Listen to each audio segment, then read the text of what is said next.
Well, why do you think that is? I mean, why is that? I mean, is it just because people are lazy today or they're bored? I mean, are we just like bored, spoiled children who've just been lying in the bathtub all day, just playing with their plastic duck, and now they're just thinking, well, what can I do? Okay, yes, we're bored. We're all bored now.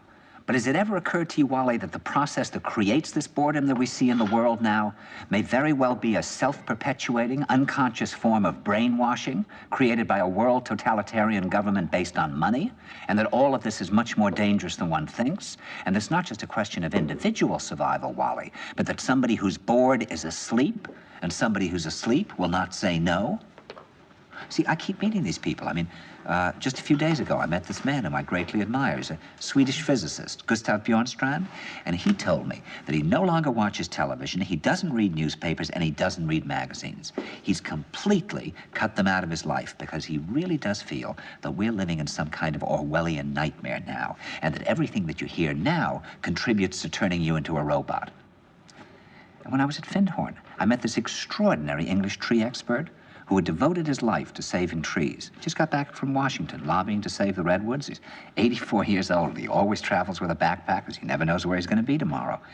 And when I met him at Findhorn, he said to me, "Where are you from?" And I said, "New York." He said, "Ah, New York, yes, that's a very interesting place. Do you know a lot of New Yorkers who keep talking about the fact that they want to leave but never do?" And I said, "Oh, yes." And he said, "Why do you think they don't leave?" I gave him different banal theories. He said, "Oh, I don't think it's that way at all."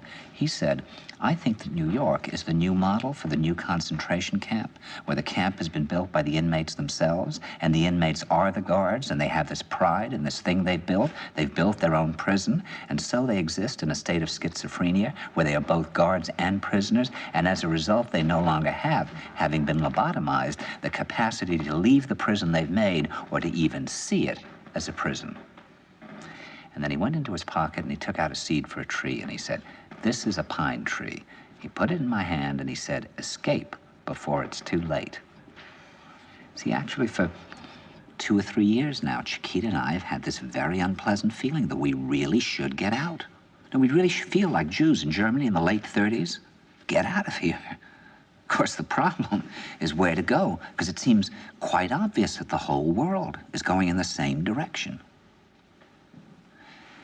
See, I think it's quite possible that the 1960s represented the last burst of the human being before he was extinguished, and that this is the beginning of the rest of the future now, and that from now on there'll simply be all these robots walking around, feeling nothing, thinking nothing, and there'll be nobody left almost to remind them that there once was a species called a human being, with feelings and thoughts, and that history and memory are right now being erased, and soon nobody will really remember that life existed on the planet.